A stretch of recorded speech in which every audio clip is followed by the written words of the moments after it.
ಆರೋಗ್ಯವೇ ಮಹಾಭಾಗ್ಯ ಅಂತಾರೆ. ಆರೋಗ್ಯ ಒಂದು ಸರಿ ಇದ್ದರೆ ಅದು ಎಂತಹದ್ದೇ ಸಮಸ್ಯೆ ಬಂದರೂ ಬಗೆಹರಿಸಬಹುದು. ಎಂದಿನ ಟೆನ್ಷನ್ ಲೈಫ್ನ ಬ್ಯುಸಿಯಲ್ಲಿ ನಾವು ಆರೋಗ್ಯದ ಕಡೆ ಗಮನ ಹರಿಸೋದನ್ನೇ ಮರೆತಿರ್ತೀವಿ. ಇದು ಒಂದೆಡೆಯಾದರೆ ಮತ್ತೊಂದೆಡೆ ಚಿಕಿತ್ಸೆಗೆ ಹಣವಿಲ್ಲದೆ ಕೈ ಚೆಲ್ಲಿ ಬಿಡ್ತೇವೆ. ಅಂತಹ ಸಂದರ್ಭದಲ್ಲಿ ಕೆಲ ಪುಣ್ಯಾತ್ಮರು ಜನರ ಬಗ್ಗೆ ಒಂದಷ್ಟು ಕಾಳಜಿ ಹೊಂದಿರ್ತಾರೆ. ನಿಂದು ತಾಯಿ ಗುಣ ತೀರೋದಿಲ್ಲ ಋಣ, ನೀನು ನಮ್ಮ ಪಾಲಿಗೆ ಎಂದು ದೇವ್ರಯ್ಯ. ತಾನು ನೋವಾ ನುಂಗಿ ಜೀವ ನೀಡೋ ಮಗ, ನಿನ್ನ ಪಡ್ಕೊಂಡಿದ್ದೆ ಪುಣ್ಯ ಗಣಯ್ಯ.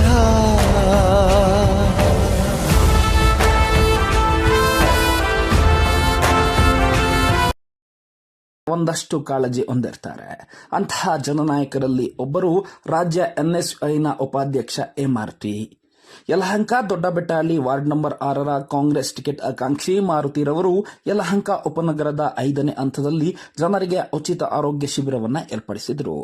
ದೊಡ್ಡಬೆಟ್ಟಹಳ್ಳಿ ವಾರ್ಡ್ನ ವ್ಯಾಪ್ತಿಯ ಜನ ಸಂಪೂರ್ಣವಾಗಿ ಇದರ ಸದುಪಯೋಗವನ್ನ ಪಡಿಸಿಕೊಂಡು ಮಾರುತಿಯವರನ್ನ ಹರಿಸಿದರು. ಅದರಲ್ಲಿಯೂ ದಿವ್ಯಾಂಗರು ಇದರ ಉಪಯೋಗವನ್ನ ಪಡೆದಿದ್ದು ಶಿಬಿರದ ಸಾರ್ಥಕತೆಯನ್ನ ಹೆಚ್ಚಿಸಿತು. ವಿಶೇಷವಾಗಿ ದಂತ ಮತ್ತು ಮೂಳೆ ತಜ್ಞರ ಉಪಸ್ಥಿತಿ ಜನರಿಗೆ ಮತ್ತಷ್ಟು ವಿಶೇಷ ಅನುಕೂಲ ಒದಗಿಸಿದಂತಿತ್ತು. ಇನ್ನು ಯಲಹಂಕ ಕಾಂಗ್ರೆಸ್ನ ಬಹುತೇಕ ನಾಯಕರು ಹಾಜರಿದ್ದು ಮಾರುತಿರವರಿಗೆ ನಿಮ್ಮ ಜೊತೆ ನಾವಿದ್ದೇವೆ ಎನ್ನುವ ಒಗ್ಗಟ್ಟಿನ ಮಂತ್ರವನ್ನ ಜಪಿಸಿದಂತಿತ್ತು. ಅಜಾತಶತ್ರು ಮಾರುತಿ ಎಲ್ಲ ನಾಯಕರನ್ನ ಸನ್ಮಾನಿಸಿ ಧನ್ಯವಾದ ತಿಳಿಸಿದರು.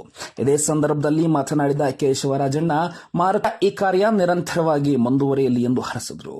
ಮಾರುತಿರವರು ಮಾತನಾಡಿ, ನನ್ನ ರಾಜಕೀಯ ಗುರುಗಳಾದ ಕೇಶವರಾಜಣ್ಣವರ ಮಾರ್ಗದರ್ಶನದಲ್ಲಿ ಇನ್ನಷ್ಟು ಕಾರ್ಯ ನಿರ್ವಹಿಸುತ್ತೇನೆ. ಹಾಗೇನೆ ಶಿಬಿರಕ್ಕೆ ಸಹಕರಿಸಿದ ಪ್ರತಿಯೊಬ್ಬರಿಗೂ ಧನ್ಯವಾದ ತಿಳಿಸಿದರು. ನೂರಾರು ಮಂದಿ ಮಾರುತಿರವರ ಈ ಕಾರ್ಯವನ್ನ ಮನತುಂಬಿ ಅರಸಿದ್ದಂತೂ ಕರೆ.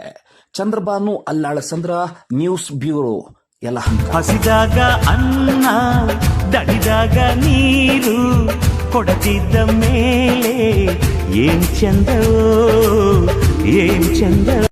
ವಾರ್ಡ್ ನಂಬರ್ 6 ನಮ್ಮ ಮನೆ ಭೇಟಿ ನೀಡಬೇಕಾದ್ರೆ ಎಲ್ಲ ಪ್ಲೇಸ್ ಎಲ್ಲ ಸ್ವಲ್ಪ ಜನ ತುಂಬ ಮನೆಗೆ ಸಂತೋಷದಿಂದ ಬರ್ಮಾಡ್ಕೊತಿದ್ದಾರೆ. ಎಲ್ಲರೂ ಏನೇ ಕೆಲಸ ಮಾಡೋದು ಯಂಗ್ಸ್ಟರ್ ಇದೆಯಾ, ನಮಗೆಲ್ಲ ಮುಂದಿನ ದಿನಗಳಲ್ಲಿ ಒಳ್ಳೆ ಕೆಲಸ ಮಾಡಿದ್ದೆಲ್ಲ ಗುರುತಿಸಿ ಕರ್ಕೊಂಡು ಹೋಗು ಅಂತ ಹೇಳ್ತಿದ್ದಾರೆ. ಅದರಿಂದ ನಾವು ಕೇಳ್ಕೊಂಡು ಕೂತಿ ಮಾತಾಡಿದಾಗ ನಮ್ಮ ರಾಜಕೀಯ ಗುರುಗಳು ನಮಗೆ ಹೇಳಿದ್ರು, ಅಲ್ಲೆಲ್ಲ 4th ಪ್ಲೇಸ್ ಏನೋ ಮಾಡೋಂಗಿದ್ರೆ ನೀವು ಜನಕ್ಕೆ ಹೆಲ್ಪ್ ಆಗೋವಂಥದ್ದು ಏನೋ ಒಂದು ಮಾಡುವಂತಂದು. ಅದರಿಂದ ನಾವು ಒಂದು ಹೆಲ್ತ್ ಕ್ಯಾಂಪ್ ಒಂದು ಮಾಡೋಕ್ಕೆ ಒಂದು ಪ್ಲ್ಯಾನ್ ಮಾಡಿದ್ವಿ. ಇದೇ ಥರ ಒಂದು ವಾರ್ಡ್ನಲ್ಲಿ 5 ಕಡೆ ಪ್ಲ್ಯಾನ್ ಮಾಡಿದ್ದೀವಿ.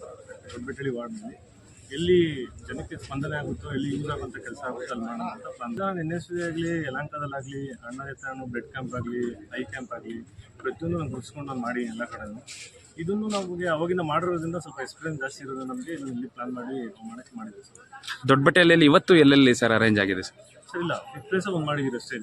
ವಾರ ಹಂತವಾಗಿ ಎಲ್ಲೆಲ್ಲಿ ಮಾಡಬೇಕು ಅಂತ ಪ್ಲಾನ್ ಮಾಡಿ ಒಂದು ಮಾಡೋಕ್ಕೆ ಪ್ಲಾನ್ ಮಾಡಿ. ಅಂತಂದ್ರೆ ಅಲ್ಲಲ್ಲಿ ಮಾಡಿದಾಗ ಆಯಾ ಭಾಗದ ಜನಗಳಿಗೆ ಅನುಕೂಲ ಆಗುತ್ತೆ ಅನ್ನೋದು. ಅನುಕೂಲ ಆಗುತ್ತೆ ಸರ್, ತಾವು ಹೋರಾಟದ ಹಾದಿಯಲ್ಲಿ ಬಂದವರು ಸರ್. ಈಗ ಚುನಾವಣೆ ಈಗಿನೇನು ಕಾರ್ನರಲ್ಲಿದೆ, ಈ ಚುನಾವಣೆಗೂ NSY ಚುನಾವಣೆಗೂ ಏನು ವ್ಯತ್ಯಾಸ ಅಂತ ಕೇಳ್ಬೋದು ಸರ್? ವಿದ್ಯಾರ್ಥಿಗಳ ಜೊತೆ ಅವಾಗೆಲ್ಲ ಏನೋ ಸಮಸ್ಯೆಗಳು ಹೋರಾಡಿ ಇದೆಲ್ಲ ಮಾಡ್ತಿದ್ವಿ. ಒಂದು ವಾರ್ಡು ಅಣ್ಣವ್ರು ನಂಗೆ ಹೇಳಿ ಹೋಗಿ ಮುಂದೆ ಒಂದು ಮಾಡಿ ಹೋಗ್ಬಾ ಅಂತ ಹೇಳೋದ್ರಿಂದ ಬಂದು ಸಮಸ್ಯೆಗಳು ಏನೇ ಬಂದರೂ ಸರಿಪಡೋದ ಕೆಲಸ ಮಾಡೋಂಥ ಕೆಲಸ ಮಾಡಿದ್ವಿ. ನಾವು ಸತತವಾಗಿ ಎಲ್ಲ ಕಡೆ ಮಾಡ್ಕೊಂಡು ಬರ್ತಾ ಇದ್ದೀವಿ. ಕ್ಷೇತ್ರದ ಹೊರಗಡೆನೂ ಮಾಡ್ತೀವಿ. ನಮ್ಮ ಬಿಸ್ನೆಸ್ ಇರೋದ್ರಿಂದ ಸ್ವಲ್ಪ ನಮಗೆ ಅದಕ್ಕೂ ಲಿಂಕ್ ಇದೆ. ಹೆಲ್ತ್ ಕ್ಯಾಂಪ್ಗಳಿಗೆ ಅಲ್ಲೆಲ್ಲ ಬಡವ್ರಿಗೆ, ರೈತರಿಗೆಲ್ಲ, ನಮ್ಗೆ ಯಾರು ಹಾಲಾಕ ರೈತರುಗಳಿಗೆಲ್ಲ ಫ್ರೀಯಾಗಿ ಕ್ಯಾಂಪ್ ಮಾಡಿಕೊಂಡು ಮಾರುತಿಗೆ ಸಜೆಸ್ಟ್ ಮಾಡೋದು. ಇಲ್ಲಿ ಒಳ್ಳೆ ಏರಿಯಾ ನೋಡಿ ಎಲ್ಲಿಗೆ ಜನಕ್ಕೆ ಸ್ವಲ್ಪ ಮಿಡ್ಲ್ ಕ್ಲಾಸ್ ಜನರಿಂದ ಅವ್ರಿಗೆ ಅನುಕೂಲ ಆಗ್ಬೋದು ಅಂತೇಳಿ ಅವ್ರಿಗೆ ಸಾಕಷ್ಟು ಈಗ ಫ್ರೀಯಲ್ಲಿ ನಡೀತಾ ಇರೋದ್ರೆಲ್ಲ ನಾವು ಫ್ರೀ ಅಂತ ಹೇಳಿಲ್ಲ. ಈಗ ಆಪ್ರೇಷನ್ ಮೊನ್ನೆ ಎಲ್ಲ BGS ಅಲ್ಲೆಲ್ಲ ಆಪ್ರೇಷನ್ ಫ್ರೀಯಾಗಿ ಮಾಡಿಸಿದ್ವಿ. 25 ಜನಕ್ಕೆ ಆಗಿದೆ, ಇನ್ನೊಂದು 100 ಜನಕ್ಕೆ ರೆಡಿ ಆಗ್ತಾ ಇದೆ. ಹಾಗಾಗಿ ಫ್ರೀನೂ ಮಾಡ್ತಾರೆ. ಅದನ್ನ ಎಲ್ಲಿ ಅಂತ ಕರೆಕ್ಟ್ ಜಾಗಕ್ಕೆ ಹೋಗ್ಬೇಕಷ್ಟೇ. ಸರ್, ಆಪ್ರೇಷನ್ಗಳು, ಪರ ತೆಗೆಯೋದು, ಕಣ್ಣು ಚೆಕ್ ಮಾಡಿಬಿಟ್ಮೇಲೆ ಅವ್ರಿಗೇನೋ ರೀಡಿಂಗ್ ಗ್ಲಾಸ್ಗಳು ಫ್ರೀಯಾಗಿ ಕೊಡ್ತೀವಿ.